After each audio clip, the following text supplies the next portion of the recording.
Ken Campbell. The Seekers Podcast. Another Faladay, more another Faladay, more another Faladay. Walkabout, snell spit, day long, lies one, half one, belong, everyone, something, bugger up, dead, finish yet, time.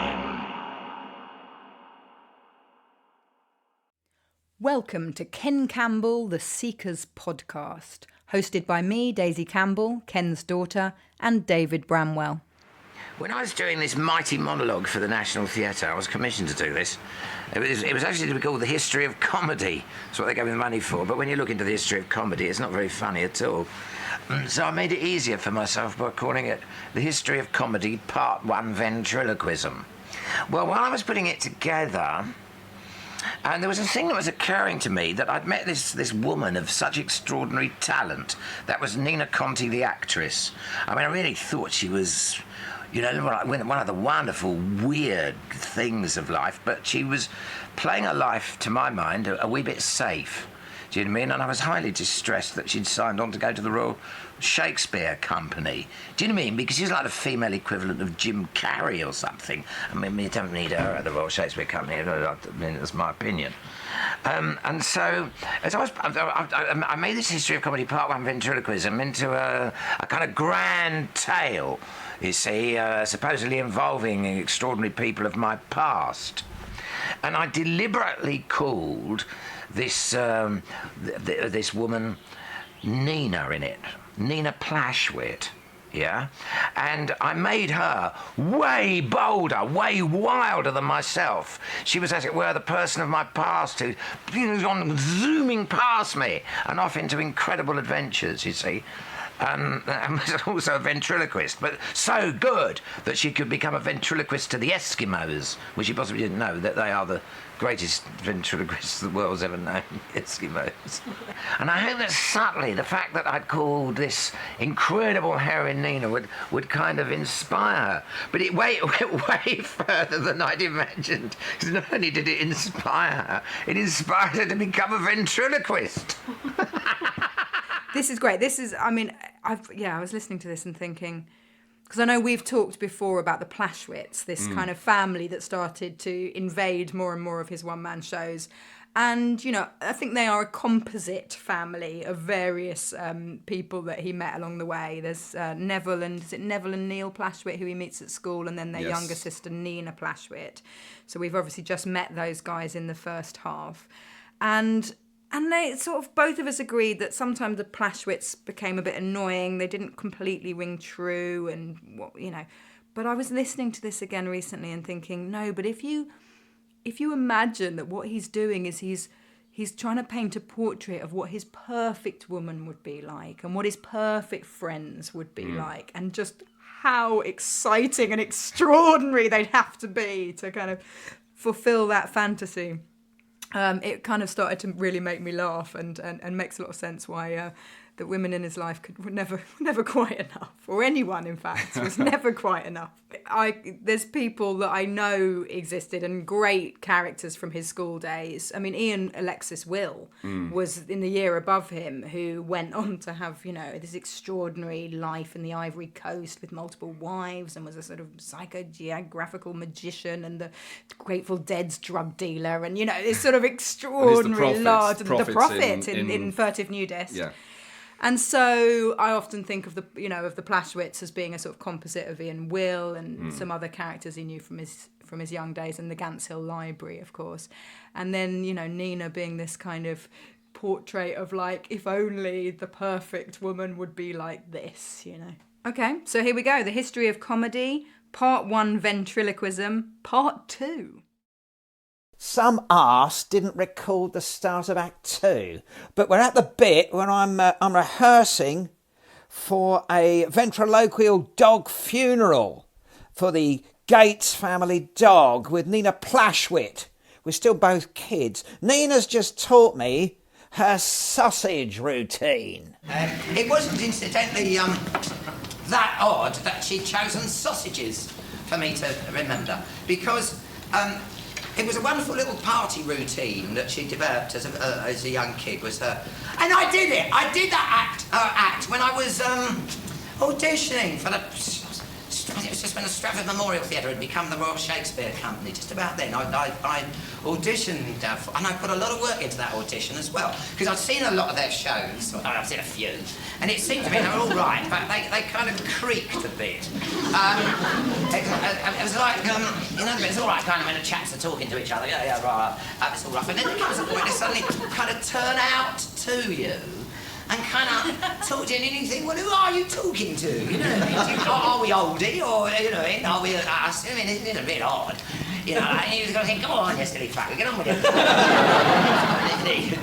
And also, they said, well, how come, you're thinking, how come you can see us then, and he can't? You can. I mean, what's going on there? You can't think that some great genius meant it to be like that. Clearly, they got it wrong. And I thought, wow, what I must do is I must clear this up for them. That's my job in life. And so I thought, what I'll do is I'll do that speech near the end of Macbeth. You know, this is that point at Macbeth, you know, where he's at the end of his tether now because his old army mates have turned against him. They're dressed up as trees now and they're coming for him. And he's kind of running through the labyrinths of his mind, you know, wondering if there's any purpose or meaning in life. And I thought, yeah, like the bald-headed rat, that's who he is. That's who I saw him as, and this is how I did it. So I'm going to show you. So this is, I call this think-sing. I developed this mode of think-sing, you see. So you've got to imagine Macbeth, you know, like when he's, you know, talking to the other chap, jogging thing. And now, this odd mode, you see, where he's going to think at you happens.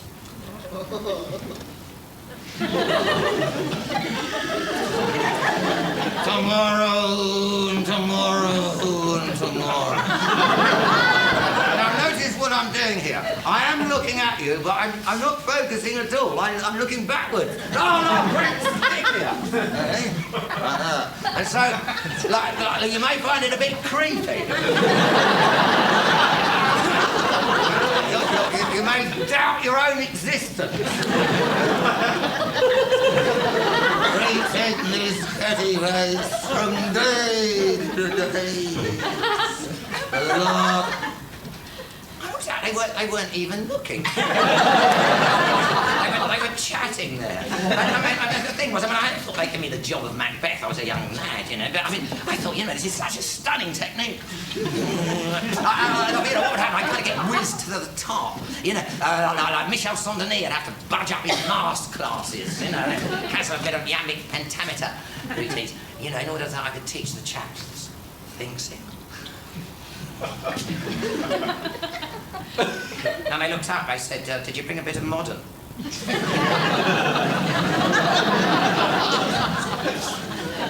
I said, yeah. Now unwrapping a fresh pack of uncooked Wall's pork sausages. I said, I have here in my hand a pack of sausages. Now, shuffling the sausages.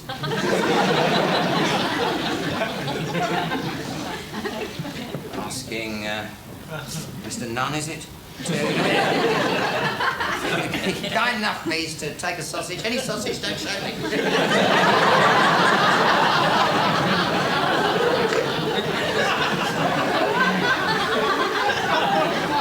Now, memorise that sausage.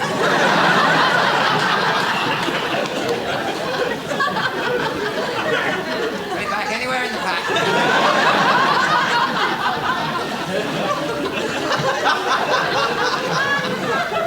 Asking the lady here if she'd be kind enough to cut back.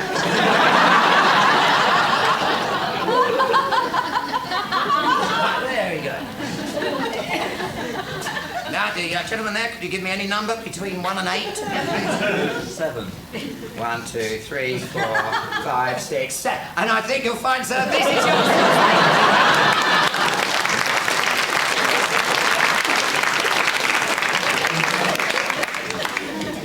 Wasn't it, you see?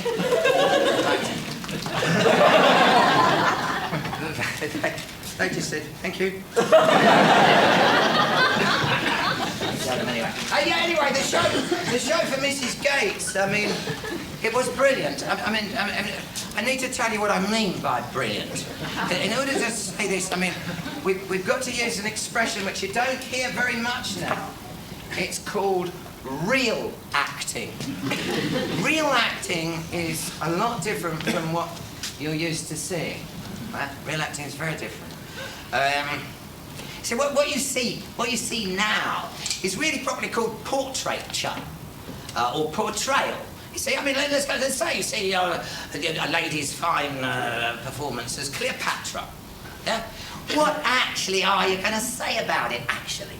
Well, you can say that she has a lovely speaking voice, effective, jolly good. A lovely hand, a wonderful handle on her iambic pentameters. A fine frock. It's not real acting. What real acting is if she invoked Cleopatra, is if she chuffed up Cleopatra. Right? And having chuffed her up, it's very likely that that ancient great lady won't want to speak that stuff. Right? Listen, academics and fools, that stuff on the page you care so much about, that's only for duff nights. That's what you have to say if you haven't managed to chuff something on.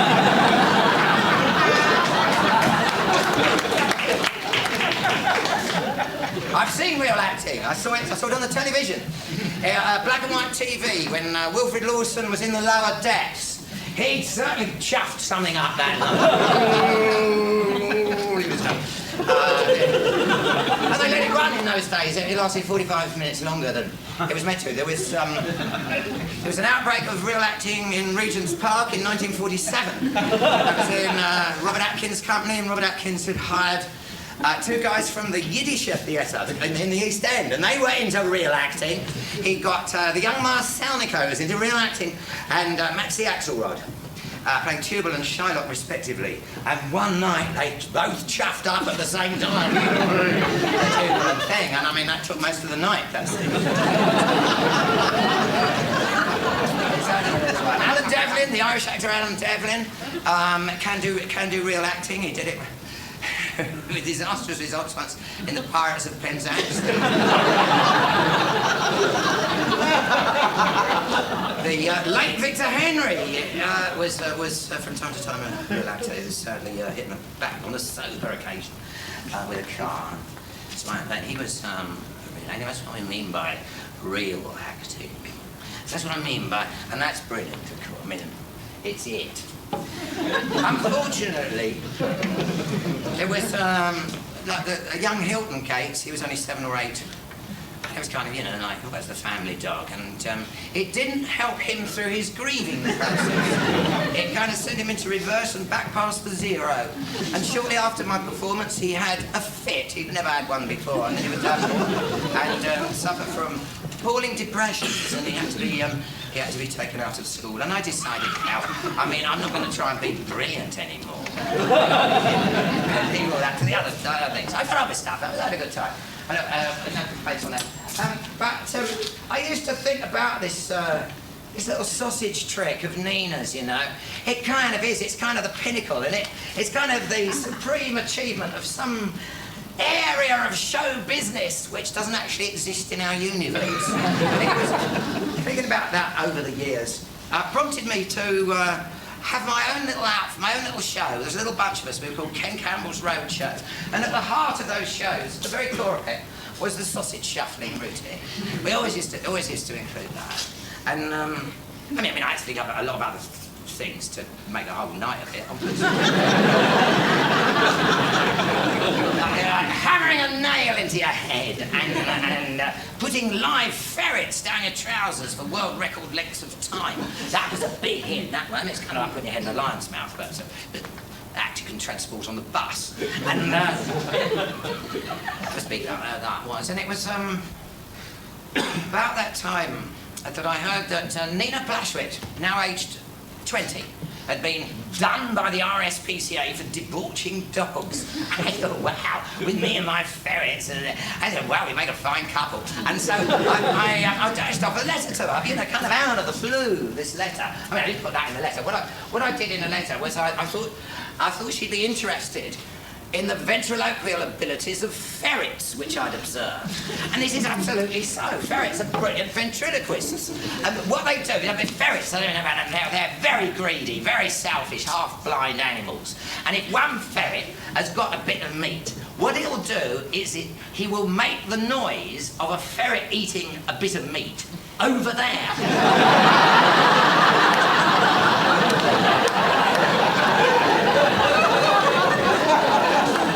All ferrets can do it, and it fools all.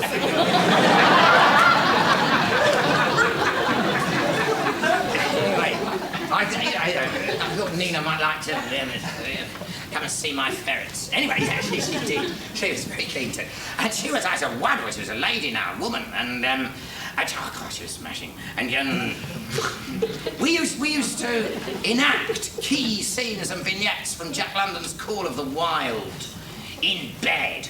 And she really was quite scary when she used to do the mutation from domestic to ferine. And I must say, she came and saw she didn't really approve much of my road show. Oh, she thought it was quite good. She said, but it's not brilliant, is it? She's not brilliant. She said, I think you should get back to ventriloquism. She said, it was brilliant, that show we did in Loughton. I said, brilliant. I said, it may have been brilliant, but I said, we completely damaged that kid. She said, it doesn't matter. She said, it doesn't matter. She said, only being brilliant matters. I said, and part of our affair was lipogrammatic.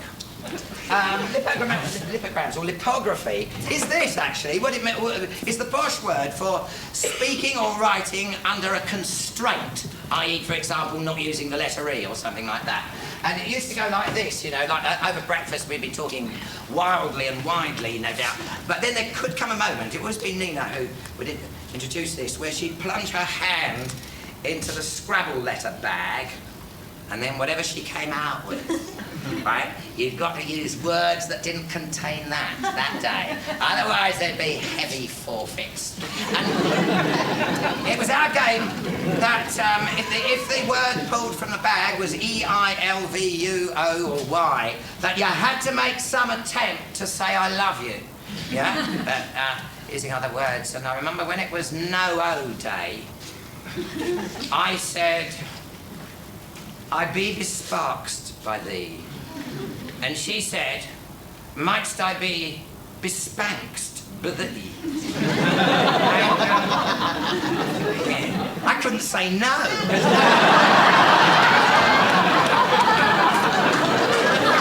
Just passing this on, you know, so possibly lipography could have as much charge in it as pornography. For lovers who can smell.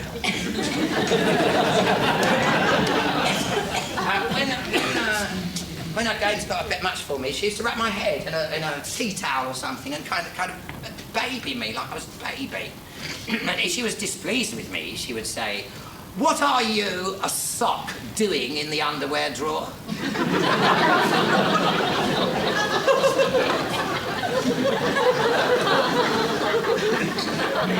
How many people here tonight read Gertrude Stein at all?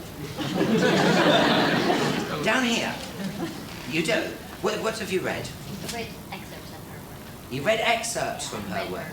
Have you read How to Write by Gertrude Stein? Oh, right. And you? The Stein expert.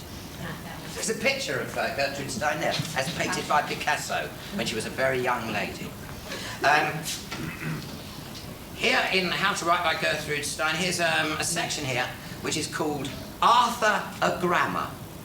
It goes from page 36 to page 106. Stein expert. Would you like to give me a number? Give me any number between 36 and 106. 107. 107. It's not enough to have read Stein. You have to know them. Some gentlemen gentleman here, I think he looks a mathematical sort of stuff. Would you be competent to give me a number between 36 and 106? 84, that's the kind of thing. Similarly ending that sort of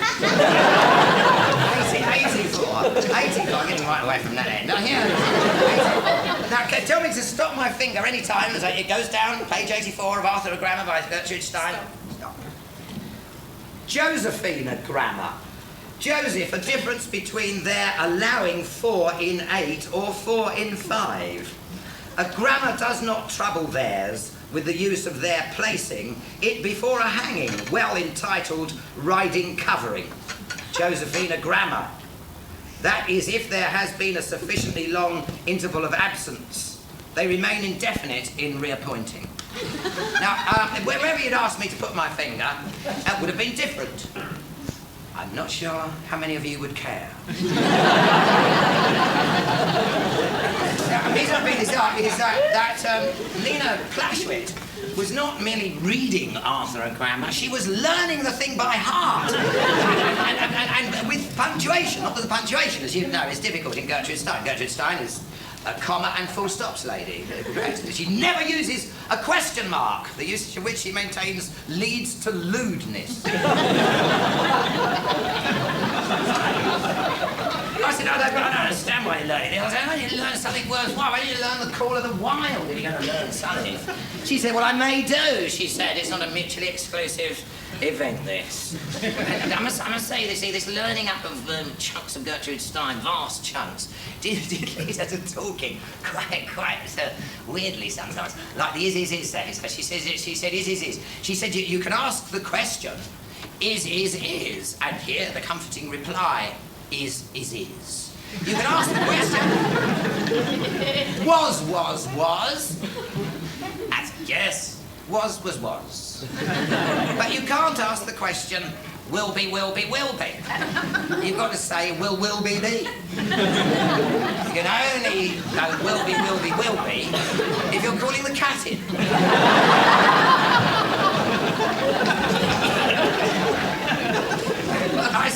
I said, tell me, why are you learning this? She said, for clarity of mind. I said, I don't see how complete bollocks you can get clarity of anything. She said, that is because you are a sock. And have no business in here with us undies. And she was gone. But then she came back. And there she was, and she was in front of a mirror now. She got a whole pile of astounding science fiction magazines and amazing tales. And she was attempting, quite successfully, to duplicate the front cover heroines. And wearing nothing save that overhang thing business that you have above curtains. A red one. Wearing nothing save that and a formidable gun belt. She said, what are you doing next week? I said, nothing. She said, then we will go and visit the pygmies. I said, what pygmies? She said, the Patois tribe of pygmies in the Belgian Congo. She said, we will learn from them the dances of the gods. We will then return and call ourselves children of Bizu. We'll tour the world as gastromancers.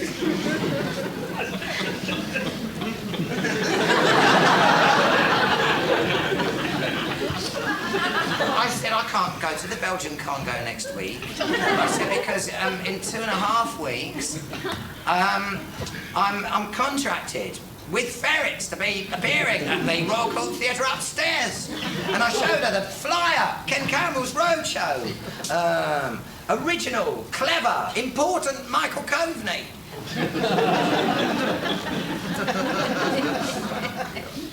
That was when I got this dubious card. This is handmade. It's the letter to Harkhoof from King Pepe II. My Majesty wishes to see this funny pygmy more than all the gems and treasures of the mine. But on the back list, if there is a God, and if he's good, or anyway halfway decent, he would only be able to perform any worthwhile wonders through those that they're open. and brilliant is best. The clever and the original do not get to frolic the finer parts of heaven. Them's reserved. The important fry forever in their own grease. And she'd gone. She'd really gone now. She'd Australia, tour of duty with the radical type bikers, and then she wound up in Sydney, in the Sydney Infantilism Parlour, some kind of star attraction there, I understand. And there she earned sufficient money to get her to the South Pacific so she could visit Malakula and Borneo particularly, that Plunder spoke so much about, and then to the Arctic and Labrador. 29 years now go by. I mean, we have to jump 29 years. There's no ventriloquism in the next 29 years. What of that 29 years, though? Well, it was 29 years for me of a kind of madness, really, where I was trying to put on or have to do with things that were important enough that she might hear about them all those miles away, but so that she would instantly perceive, of course, weren't important at all, and not clever, and not original, but were brilliant. You could see it, if you like, as like a treasured ball that I'd chosen to roll down a slope and into the river. But anyway, while I was putting on these important, but not important at all things, I founded a thing, the Science Fiction Theatre of Liverpool, and we did a big production here, and it opened the Cottesloe. And it would have been nice, wouldn't it, if Neville had come, but he didn't. And it would have been fantastic if Nina had come, but she didn't. But I'll tell you who did come. And that was the mother. Mrs. Blashwitz saw it, because I bumped into her. And she said, oh, she said, I saw your illuminations, dear. She said this. She said, but I think you should get back to ventriloquism, she said, because that's where your kindred obsessives are. And anyway, I saw her again, and she told me a little piece about the bringing up of Nina and Neville. Like Neville, when he was 3, his father took him out round a garden and round a house, and the game was going to be this, that they would invent a language with its grammar and everything. And he enjoyed that, and it became a frequent game, and it wasn't until he was 6 that Neville appreciated that he knew ancient Greek, he knew German, he knew one of the Arabics. And I said to Mrs. Blashwitz, I don't know why you sent your boys to school at all. I said it was clear from day one they knew more than the masters. She said, yes. She said, but Ralph thought it was important that they knew the thinking of the enemy. Well, Nina, she was brought up more by the mother in the realm of the senses, very much the sense of smell and taste and touch. Also the 6th sense. She was encouraged to predict the weather without the aid of a ginger nut biscuit. And she was encouraged to say who was on the telephone before it was ever answered, and also homing seed pigeons. They used to put a bag over her head and drive her off someplace she'd never been.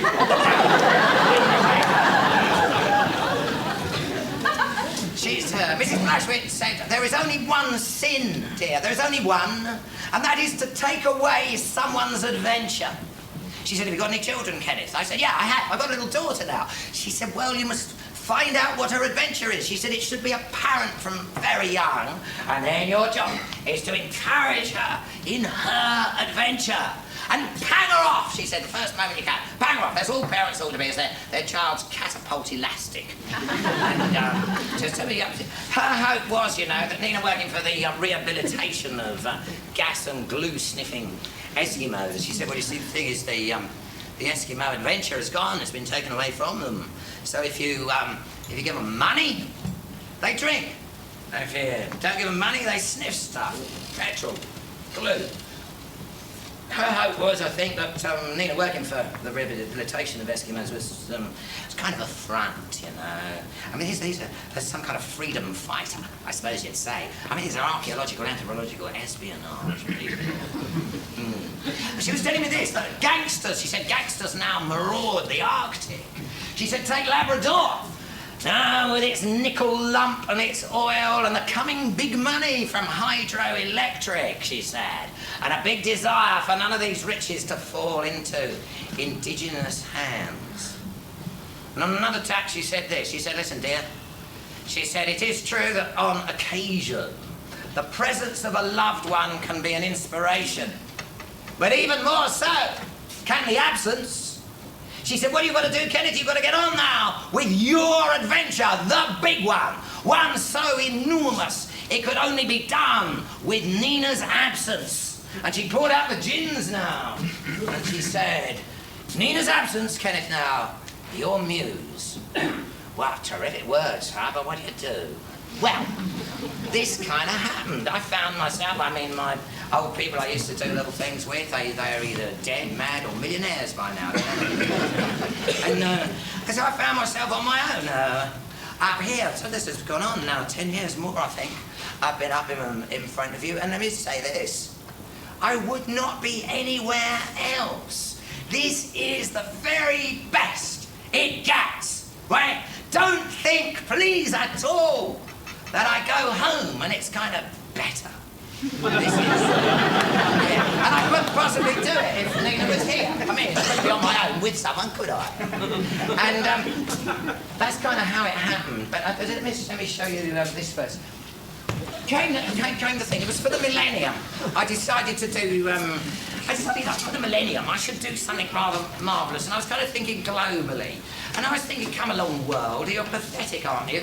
Surely by now, with all your aeroplanes and everything, you should have come up with a world language. And I guess, well, being such a lazy load of buggers, what you need is a language which is only going to take you an afternoon to learn, you know, and that could be your world language. Well, as it happens, I know that language. We used to speak it at school, and it's called Melanesian Pidgin. I mean, if you wanted to be Prime Minister of Papua New Guinea, you'd have to know it a bit more than it would take an afternoon to learn, I grant. But you can be up and running in an afternoon. You're going to learn 30, 40 words. You know, you've got no grammar to hold you back.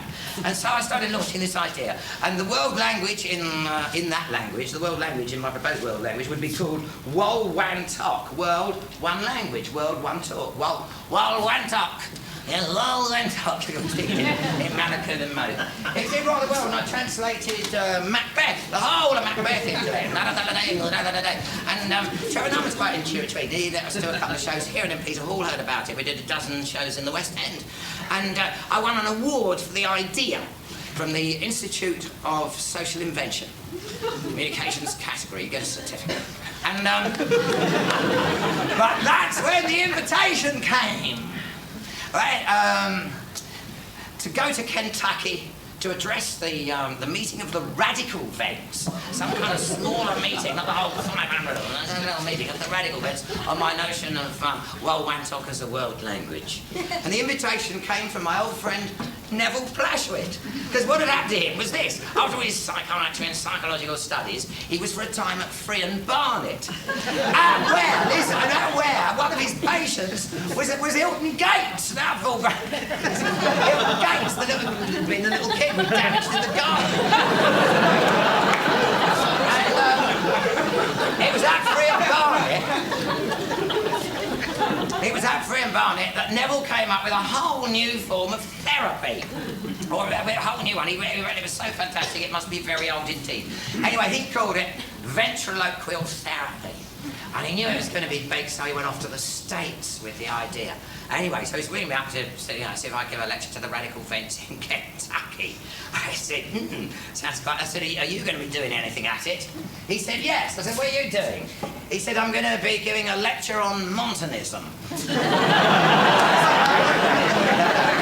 said, yeah! Sure, I'm coming. Yes. So I went. I mean, he was just coming. I think he goes there regularly. He goes to that thing regularly, of course. Neville. He just came on a Friday. I went for the whole week. And the first fella I met was a fella called Clinton Detweiler. Lovely old guy who runs the Mayor Studios. When you're getting into your ventriloquism now, you'll want to remember this, Mayor Studios. If you invested in a programme, you'll see there's an ad in there it's a very good course, and that comes from the Mayor Studios. They sell more ventriloquial stuff of good quality than anywhere else in the world.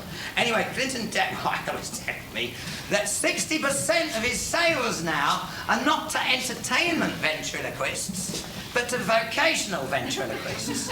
For example, ministry ventriloquism. And he's got a lot of very exciting lines. Like this I bought from him. Clowning for Christ. 50 nifty ideas for teaching Bible verses with puppets. Comes with a warning. Are there any verses puppets should not teach? There are no verses puppets should not teach. However, when a puppet is teaching a verse that implies a personal relationship with God, a puppet should be very careful not to apply such a verse to himself. Puppets that teach verses do not have a personal relationship with God.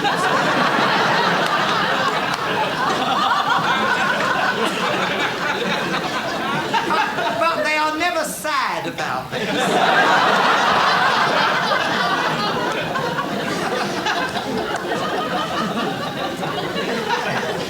And balloon modelling with gospel application.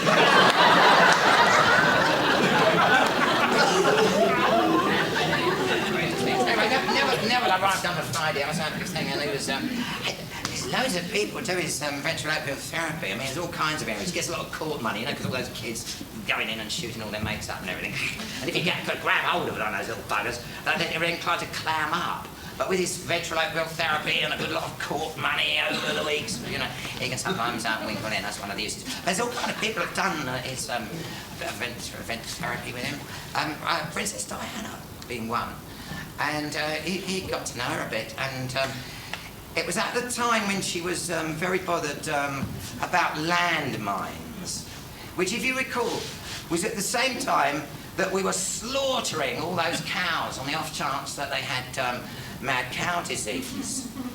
And Neville said, why don't you organise to, instead of slaughtering them, to ship them off to Cambodia?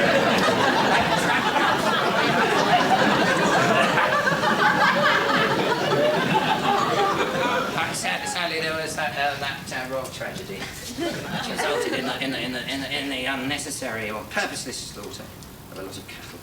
And also Richard Branson, you know, because he got into a little depression when his balloons kept popping.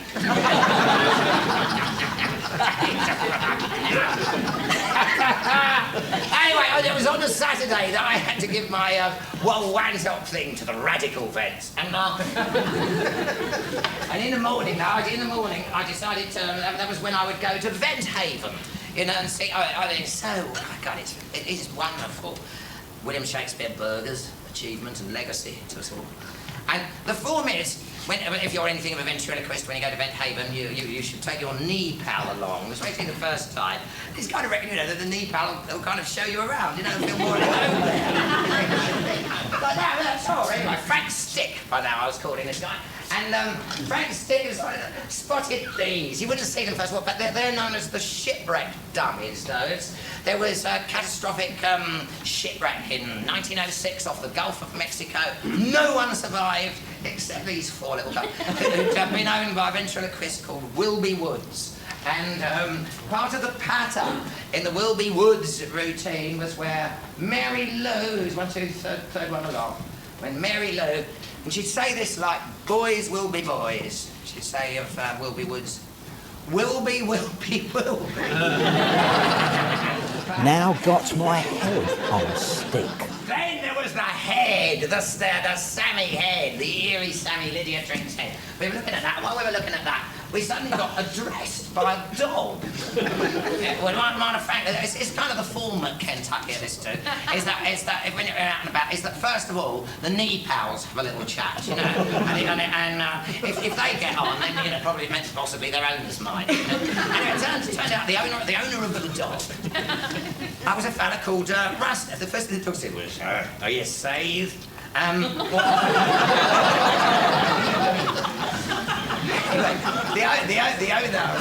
owner of the dog was a fella called Rusty. Rusty Gates. Who's Rusty Gates? Rusty Gates was in fact Hilton Gates. Now kind of American, you know, even a real American. And Rusty Gates just wanted to tell me, he said, how grateful he was for the little show that I'd done in his parents' garden all those years ago. I said, thank you. I said, I was under the impression that you'd found it a touch moving. He said, a touch moving. He said, well, he said, as a matter of fact, he said, I didn't balance for 20 years. But he put it this way, he said, listen, Ken, he said,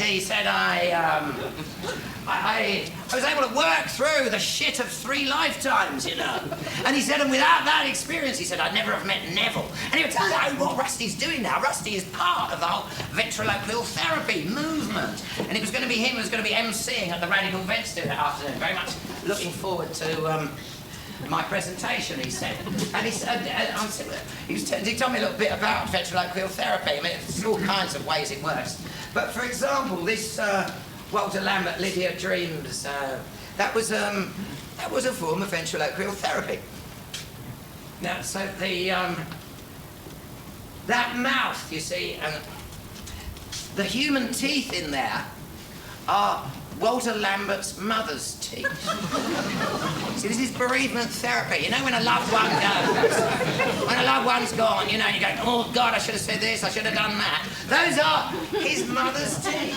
And so when he plays Nurse Lydia Dreams, you know, caring for that, he's looking down at his mother's mouth. He is mothering his own mother. Anyway, it was a hell of an afternoon now with the Radical Vents. So we're in this little room, there's about 25, 30 folk, the Radical Vents. And Neville says that he wanted to urge the addition of a few names to the Roll of Honour, to the Hall of Fame of the gastromantical ventriloquial arts, particularly that of Montanus of Phrygia. He said you start getting data towards getting a handle on Montanus of Phrygia in the New Testament, in the Acts of the Apostles. And it's shortly after the crucifixion and the, in fact, it was the Pentecost, time of Pentecost, which is the Jewish harvest festival. And the apostles were in rented accommodation in Jerusalem. And then they say, tongues of fire came licking into the house. What? Like that. There's a line missing here where the tape was turned over. Found themselves hunting for the lost vowel. And like what happens, you know, when you start that go, you kind of can't stop, you know. And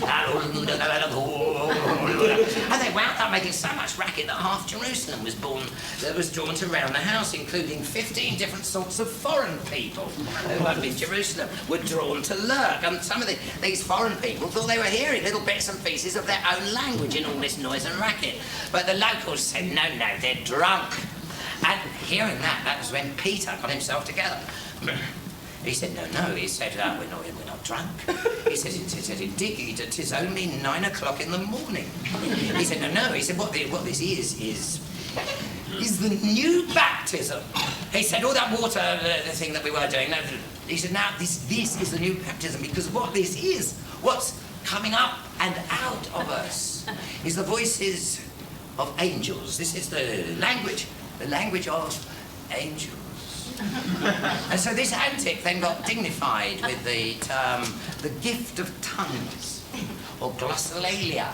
And then everyone who joined now, that new church right back then, I mean, they got to show some ability in the tongues department. Now, they showed you were in. Now, there was a geezer who wasn't in. Indeed, he thought it was dangerous bollocks. And he wasn't shy about saying so, or slinging the odd brick, and his name was Saul. But then he had a sudden visionary revision on the whole thing, and he became their #1 tonguester. Now we want to jump to Corinthians 1, chapter 14. This is where the good people of the Church of Corinth, many years later, have written to Paul, say, with some worries they got. And that is that they hear that Paul is no longer so keen on the glossolalia. The glossolalia, says Paul, well, listen, first of all, he said, first of all, know this, that I am the main man of it. He said, nobody has put in as much tongue time as me. However, it seems to Paul now that a lot of the glossolalia has become recreational. And Paul is not sure actually how much use it is to the church now. He said, look, if people have got to do it, if they have to do it, I suppose all right, you know, but only one at a time, 2, 3 at most. He said, unless you could interpret it. Unless you could put into your own language what the angels are saying. Well, there would be something, otherwise prophecy is much better. Unless you could interpret it. And the good chaps of Corinth want to know about women. Women, said Paul. No. He said, women mustn't do it at all. No. In fact, women, he said, mustn't speak in churches at all. He said, it's foul. A thing of disgustment when women chat in churches. He said, if women have got a query, they must ask their own husbands at home. That was the church's stance on that matter until 155 AD, when in the little village of Ordebo, Phrygia, kind of what we call now Turkey, the incredible Montanus launches his routine. Montanus, a gastromancer, an engastromythicist, a recent convert from the fertility cult of Cybele. And he has with him 2 priestesses, Prisca and Maximilla. Man, and these are tonguesters like ne'er before. And they can interpret, as Paul requested, they can interpret for each other and for themselves.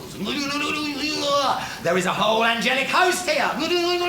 You're seeing now, do you see, the birth of modern ventriloquism. Chuff up the heavenly host, get chuffing them up. And this was like kind of Elvis and the Supremes, right? The Supremes, I mean, now you see the moment, you're kind of seeing the birth there of the conjurer's pointing lady. And they were much more than that. And Maximilla. Anyway, they took the whole village by storm. I mean, the whole village became a Montanistic tonguing throng and moved on to the next village. They took the next village, then towns, cities, yea, all Phrygia. And this is direct stuff. Do you get me? This is direct stuff coming up and out, you know, from the angelic host, all kinds of stuff, loads of stuff. Written down scrolls upon scrolls upon scrolls of it. And it went on for 22 years. And then Montanus said to the regular church, behold, I have converted your grim and spotty achievement into one joyous, exultant flock. And the church said, bollocks. They said they're joyous and exultant for wrong and ridiculous reasons. Their glossolallicals are recreational. And your interpretations are but bogweed. They excommunicated Prisca, Maximilla and Montanus, but they seized the scrolls of Montanic interpretation and they burned them. But they couldn't wipe out Montanism. The fire of Montanism, shooed away, kept burning on now around Africa, rising up in Carthage, still going strong in the 5th century. Moving on now, we're still reading about it in the 9th century. There's the big coming together of all the great heretic movements. The Montanists, aka the Cataphrygians, the Boogers, the Catars, the Essenes, the Arians, different stuff, the followers of the fish and the winking eye. The Gnostics with the silent G, the G's with the silent Gnostic. Dolly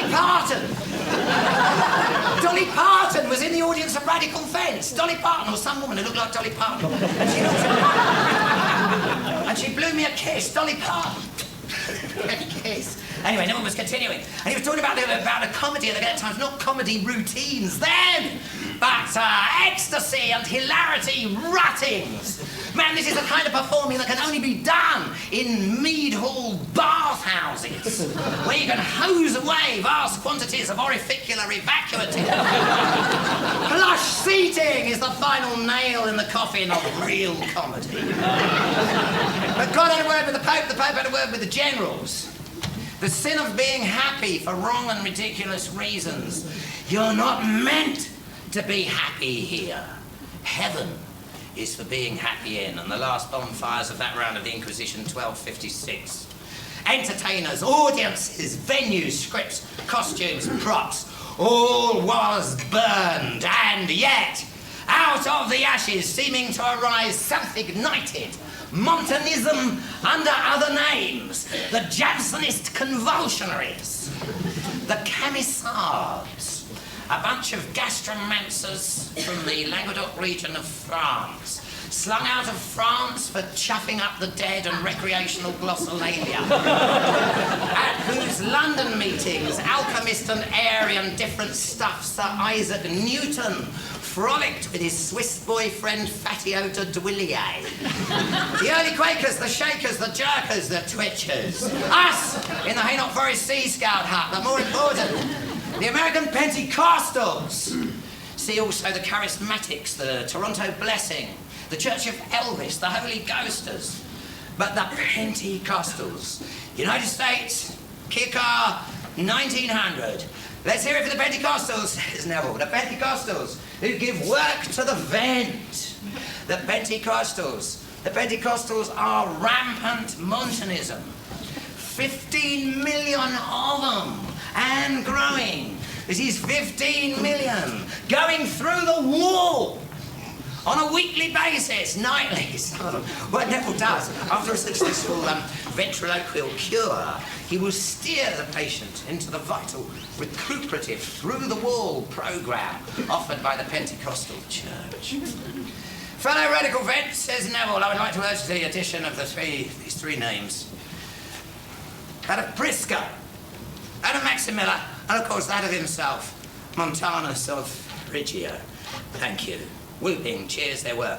And Dolly Parton hands up some artwork that she's done. This of Montanus in period jockstrap and feathers, and Prisca and Maximilla like science fantasy Herods, the three of them tonguing deliciously, the while chuffing up the wild characters of Hieronymus Bosch, including the rat, the bald-headed rat, who knows that he knows that he knows, and there was Neville strutting humbly. And I wonder what his knob looked like now with all those years of desiccated hands. Lovely Dolly Parton.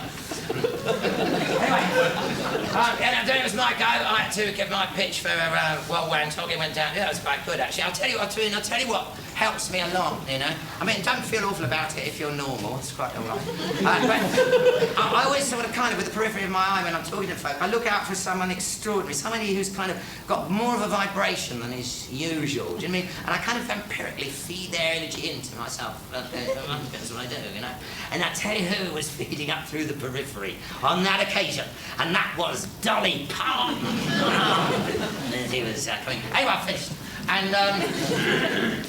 And Rusty Gates had said, oh, that was very inspiring, Kenneth. He said we must all learn that, I think. He said many years ago, he said it was many years ago, he said, Kenneth did a little show for my family in our garden. He said, it completely changed my life. He said, Kenneth, he said, I wonder if you could remember any of that for us now. And I said, no. And then I saw Dolly Parton was coming for me. She's got this great bundle. And she put it out and she put it on my hand. And then she said, head back, Kenneth.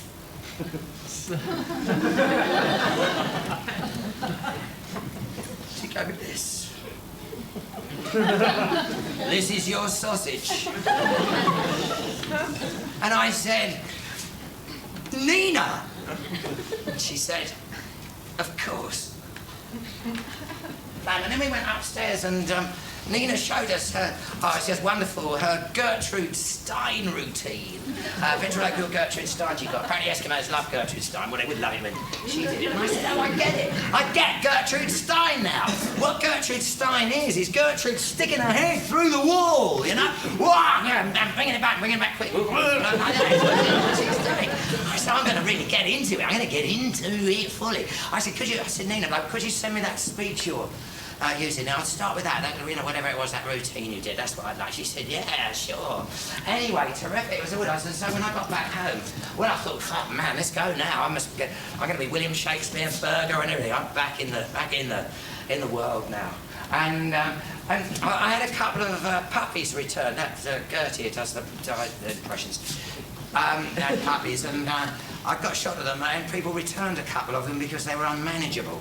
And I thought, hang on to them, I'll have like a pack. because Nina really liked that when she came and stayed for a bit. You know, I got kind of a pack of dogs. And it was while I was walking around thinking about old times, I thought, here, instead of just walking the dogs round and then I've got a cart, and he thought, what I'll do for it is I'll lay on a kind of production, you know, little vignettes of Call of the Wild as we take the dogs round. And then this fantastic parcel arrived from Labrador. And I've got this. This is a gastromantic Eskimo shaman headdress. And also one for Frank's.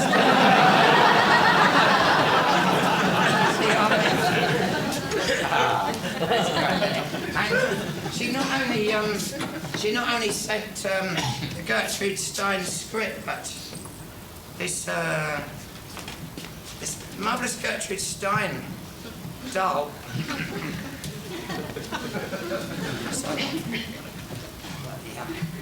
In the rose is a rose. And it came, and she came with a whole changes of clothes. Nina said, I mean, it's got all these, and oh yes, that's right. A night dress, and it came with the instruction, didn't it? That's right. Is that every night? What I have to do is I have to undress Gertrude, and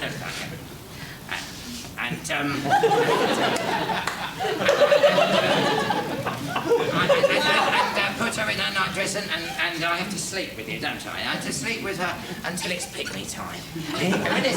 When she arrived, I took her out that night on the Call of the Wild rehearsals, and she was just, I mean, it was just such a terrific idea. So, she's to play the appalling woman of the Arctic, Mercedes, in Chapter 5. And it was kind of brilliant having Gertrude Stein getting in the way of dogs and mushers, coming out with nonsense like it's isn't, it's is. And stuff like that. And I got back and it was 2 o'clock in the morning, and I thought, well, this is an absolutely perfect time to ring up Labrador. Say thank you for everything, really. And I was kind of getting things ready. I was kind of getting the place nice. So I was going to let these guys talk to her, you know, on the phone kind of thing. Do you know what a great title for this show would be? Guys and Dolls. Well, I was getting it all ready. I had the radio on, World Service, and it was from our own correspondent, and they'd let our own correspondent chat into a Stasi interrogation centre. Well, it's not used now.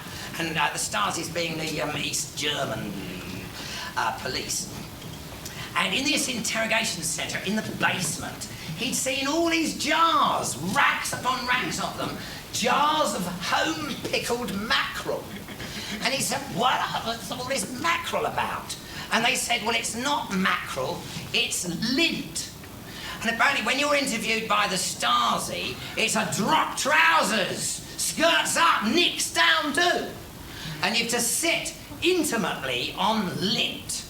And at the end of the interview, they take that lint smartly and they put it into sealed jars with a name, our label on there.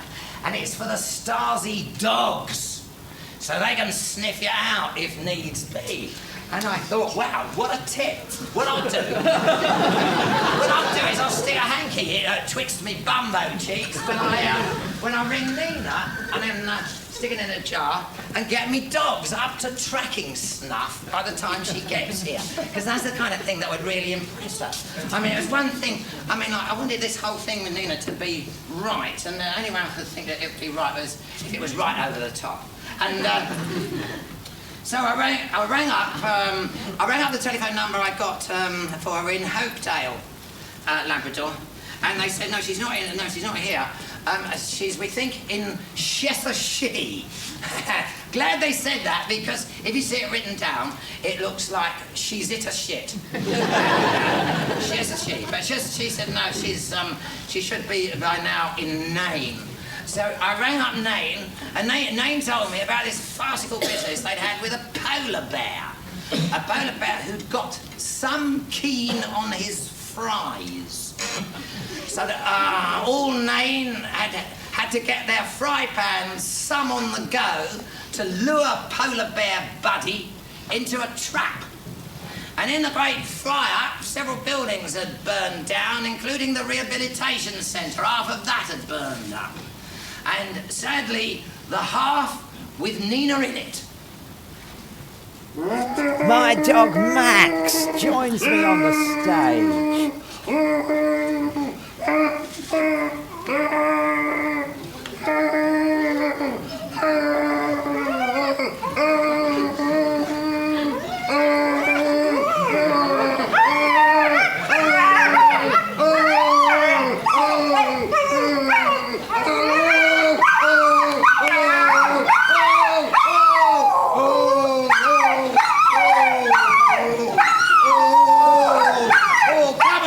Sing along the back.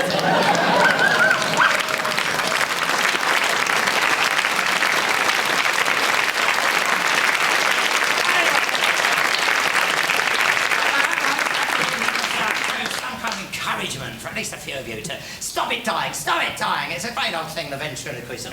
If you want to, you could come and see the Call of the Wild show. It's only for an audience of one. It always was. What you do is you sit here and we mush you around, and it can be dangerous. I mean, if the dogs go fast, you may fall out. There's no insurance. There are loonies who lurk the march late at night. It's after midnight is when we do it. And we'll be off. Well, I'm a bit busy till the spring now, but in the spring, My Majesty wishes to see these funny pygmies more than all the gems and treasures of the minelands. At the moment, I'll go anyway, but maybe Buddy and ventriloquist could come along as well, you know. They're still doing it 4,500 years ago. Dance of the Gods is a chance to pick up on some of the really old humour. Anyway, that's my plan, and then off. Maybe you've knocked up enough money by then, Mark, and we'll be off to Nate, I think, to see a bit of real acting from the Nalajuk players. And then if there's anything of an ensemble, maybe then we'll call ourselves the Children of Bezo, and we'll tour the world as gastromancers. And listen, chaps, here's a message for you. If ever the Empress of Mars in a swirling crimson pelmet offers you the chance of a partnership in a gastromantical business, don't for God's sake think you've got to be loyal to your ferrets. Release the Bamsey strings! Oh, very moving. Crescendo music.